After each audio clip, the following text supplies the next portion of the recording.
Olá, seja muito bem-vindo. Mais uma vez é muito bom estar em sua companhia. E a partir de agora, você acompanha comigo as notícias do Brasil e do mundo. E eu começo essa edição falando de política internacional. Luiz Inácio Lula da Silva se encontra hoje com o chanceler da Alemanha, Olaf Scholz.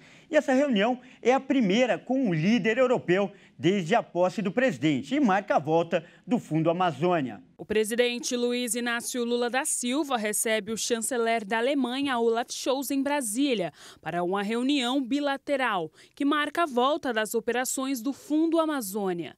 Na oportunidade, o líder do governo alemão deve anunciar o envio de mais de 170 milhões de reais para o fundo, um mecanismo que capta doações e investimentos internacionais para o combate ao desmatamento e a promoção de ações de conservação na maior floresta tropical do mundo.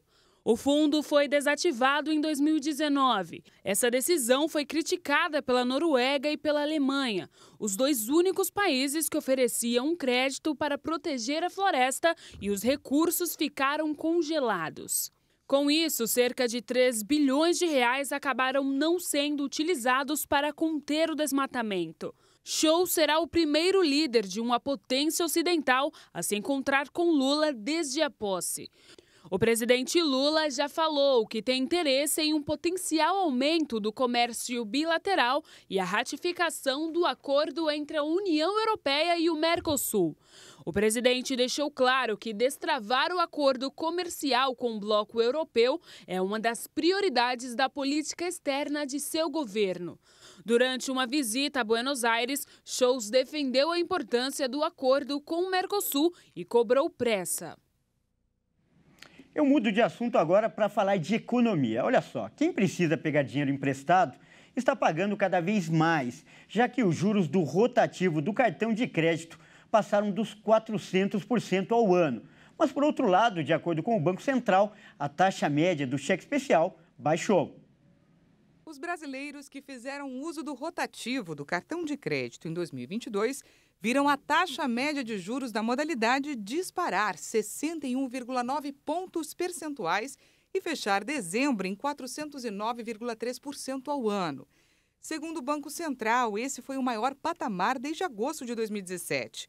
Com isso, um consumidor que cair no rotativo com uma dívida no valor de R$1.000, por exemplo, terá que desembolsar R$ 4.093 para quitar o saldo devedor com a instituição financeira após um ano.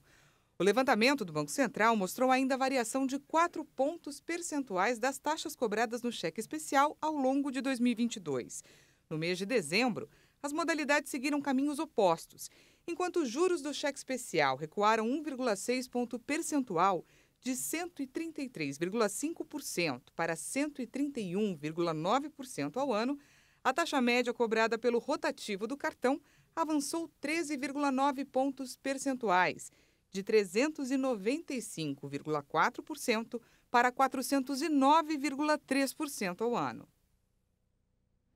E por falar em economia, você aí que nos assiste ainda usa cheque? Pois é, essa forma de pagamento é cada vez menos utilizada pelos consumidores. Mas apesar da queda, a modalidade ainda movimenta muito dinheiro. Em muitas lojas, o aviso está colado na parede: não aceitamos cheques. É a expressão clara de que, a cada dia, os antigos talões vêm perdendo força no mercado. Para a Federação dos Bancos, o fenômeno é explicado pelo avanço dos meios digitais, como o internet banking e aplicativos. O cheque ele foi um instrumento de pagamento importante até o início dos anos 2000, quando nós tivemos a primeira modernização dos meios de pagamento, que foi a TED, foi implementada no ano de 2002. Então, a partir dali, nós começamos a observar uma queda contínua na utilização do cheque. Nas ruas, uma breve enquete confirma a atual escassez do velho meio de pagamento. Só vi minha avó usar, nunca usei. Não, nunca usei. Eu acho que é pior que fazer Pix. Não. Caiu em desuso também, né, o cheque. É difícil, né, você ver as pessoas usando. E acho que as pessoas têm mais medo também. Transferência. Eu nunca precisei de cheque eu acho bem desnecessário. As novas gerações possivelmente nunca usarão uma folha de cheque, mas ainda tem quem use. O que nós observamos é que os usuários normais de cheque são pessoas acima de 35, 40 anos. São brasileiros que contribuem para números bastante significativos. Só no ano passado foram milhões de folhas no país, segundo dados do COMP, o Serviço de Compensação Bancária. Esse número é muito abaixo do registrado no início da série histórica pela Febraban em 1995, quando foi de 3 bilhões de cheques no país. Mesmo com essa redução, o volume financeiro movimentado continua estável. Foram mais de 666 bilhões de reais em 2022. Como isso é possível? O especialista explica. Nós temos, em muitas localidades, por exemplo, uma internet que não funciona muito bem. Então, como para você utilizar meios digitais, você necessita de uma comunicação via internet estável e rápida. Então, nessas localidades um pouco mais distantes, a gente vê que existe ainda preferência pelo cheque à vista dessa dificuldade tecnológica. Mas também nós temos ainda muitos comerciantes que preferem utilizar o cheque. A grande questão é se esse volume vai continuar o mesmo nos próximos anos, diante de tantas outras formas de pagamento proporcionadas pela tecnologia. Cartões de débito e crédito físicos e virtuais, transferências bancárias tarifadas e o famoso Pix, sem tarifa, que tornou-se o queridinho dos brasileiros. Conforme nós tivermos aqui os outros meios eletrônicos de pagamento ganhando mais abrangência no território nacional, daí talvez a gente consiga ter uma redução, mas isso ainda de médio a longo prazo, não é tão próximo assim. Pouco mais de 20 anos é o tempo estimado pela Febraban. Depois disso, pode-se dizer que o cheque poderá tornar-se objeto de museu, talvez um item sobre o qual os mais jovens nunca ouvirão falar. E nesta manhã, passageiros que usam os trens metropolitanos em São Paulo enfrentaram transtornos. O problema aconteceu na linha 8 Diamante. Por volta das 8h30 da manhã, aliás, às 9h30 da manhã, um transformador pegou fogo na estação Imperatriz Leopoldina. E por causa disso, os trens tiveram que operar com um intervalo maior entre as estações. Muitos passageiros que seguiam para o trabalho tiveram que descer por causa do atraso, por causa da lentidão. E ônibus gratuitos foram disponibilizados para compensar aí o problema.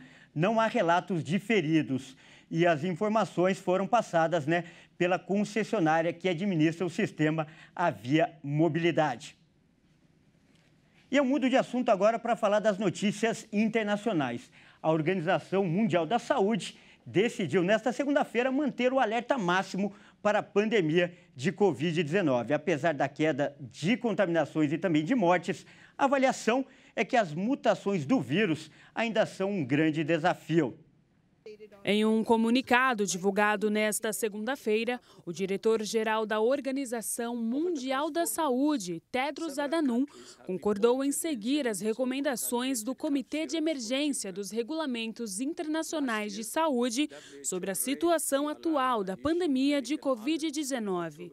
O comitê reconheceu que os níveis de infecção e mortes pela doença diminuíram em comparação com o início da pandemia, mas informou que não há dúvidas de que a Covid vai permanecer no futuro. A OMS reafirmou que vai manter o nível de alerta máximo para a Covid-19, uma vez que a doença continua a se modificar e o rastreio de novas variantes tem se tornado cada vez mais difícil. A organização reiterou aos países que continuem com os esforços na busca pela cobertura vacinal da população e que sigam aperfeiçoando seus canais de comunicação e vigilância epidemiológica. A diretoria-geral da OMS também alertou que os países devem se atentar em ajustar quaisquer medidas de avaliação de risco e prevenção, além de continuarem a fortificar as suas respostas nacionais para novos ciclos pandêmicos, tanto de Covid-19 quanto de outras doenças.